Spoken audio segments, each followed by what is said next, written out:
Hi guys, and welcome back to our Star Wars route. I wanted to say Rebels. I'm used to Rebels. Anyway, okay.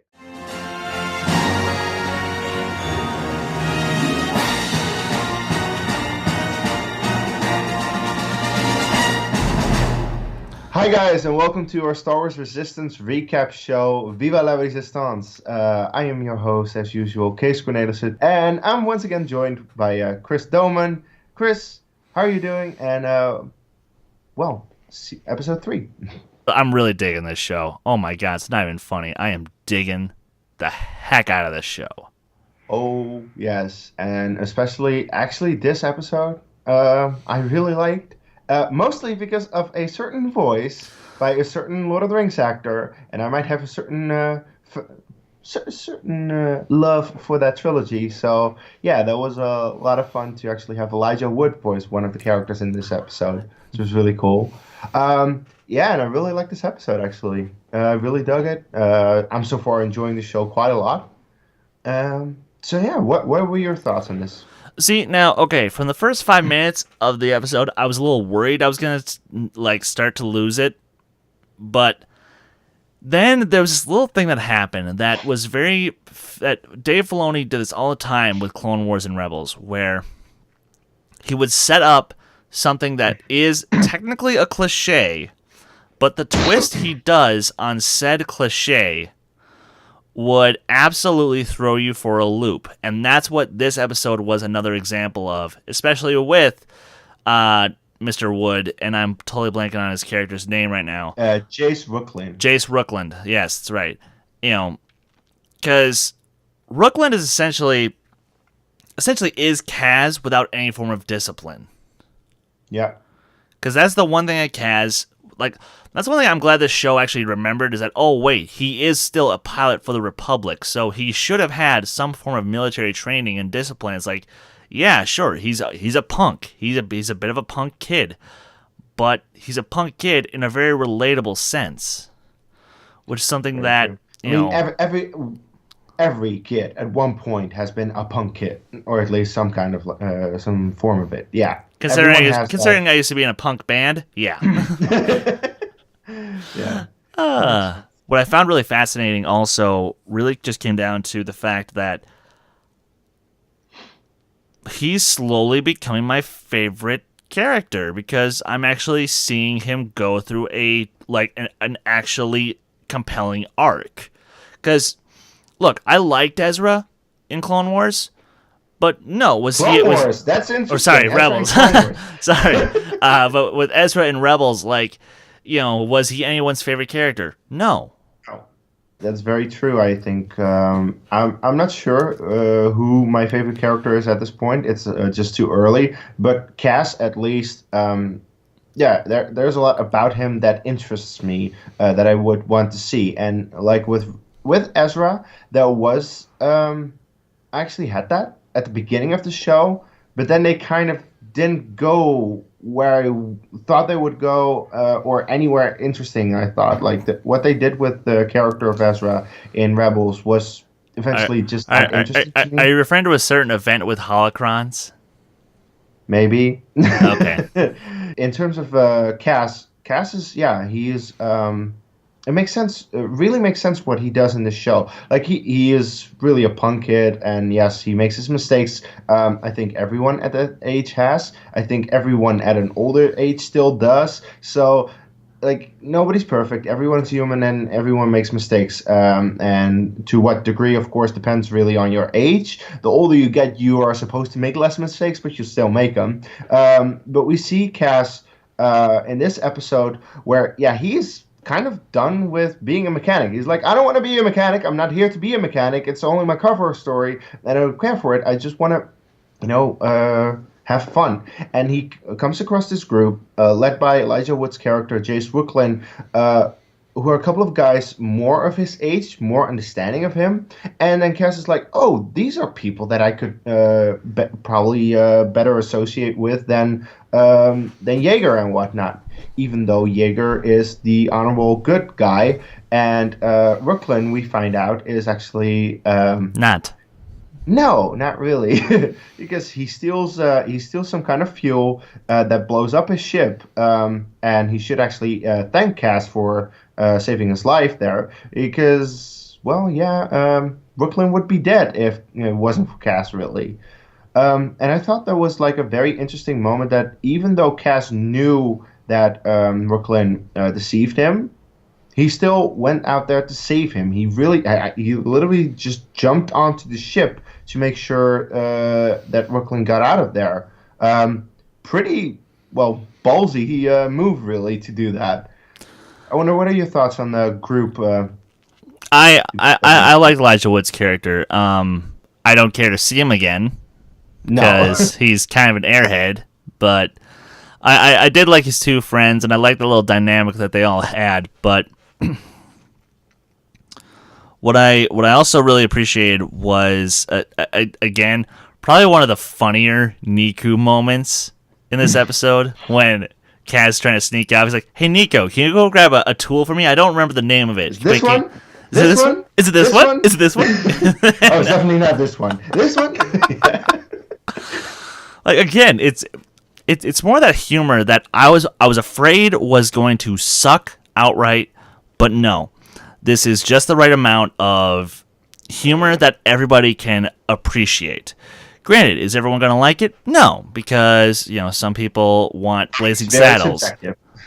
Yes, exactly. Comedy is very subjective. I also like that it's just giving us that little refresher that Kaz, in spite of his many shortcomings as a mechanic, he still has a clear objective, and he doesn't want to screw that up. Essentially, when he's presented with like another crew who does something similar to Jaeger and his crew, like at that point he essentially he thinks, I think for a moment, and I think I was watching, like he probably is thinking like he has a choice. He can actually join another crew because they're more fun, more like him. But you see in him, like he doesn't, like he probably considers it for a moment, but he doesn't do anything with it because he's like, no, I'm gonna stick with Jaeger, and I'm gonna still stick to my own crew. The only thing that I would want to see start being a thing is where he actually does connect to the crew, because Nico is just very oblivious to whatever Cass does, but Jaeger and Tam, they're more like they're conflicting with but I think that's Cass. just because we're still so brand new to this, so we still True. have time That's true. to get to know But these that's characters. that's just something that I would like to see in the next episode, in next episodes. I mean, Yes, and my God, please, please, spoilers, don't care. As soon as I saw that picture of I was reminded of something. I was reminded of something that I found really liking. I know you hate it, but just let it What? go. Let it go. Make like Frozen and let it go. Wait, what were you reminded of? Well, I was reminded of the Battle of Jakku. No. I don't hate that event itself. I just hate the book that covers it. I know, that's what I'm saying. Just let it go. That's it go. the only thing. Let it go. No. But like the Battle of Jakku, that was really cool to see because I was introduced to the Battle of Jakku by Lost Stars. That was the first time that I knew about the Battle of Jakku and what it actually was, what the outcome was, how it kind of went.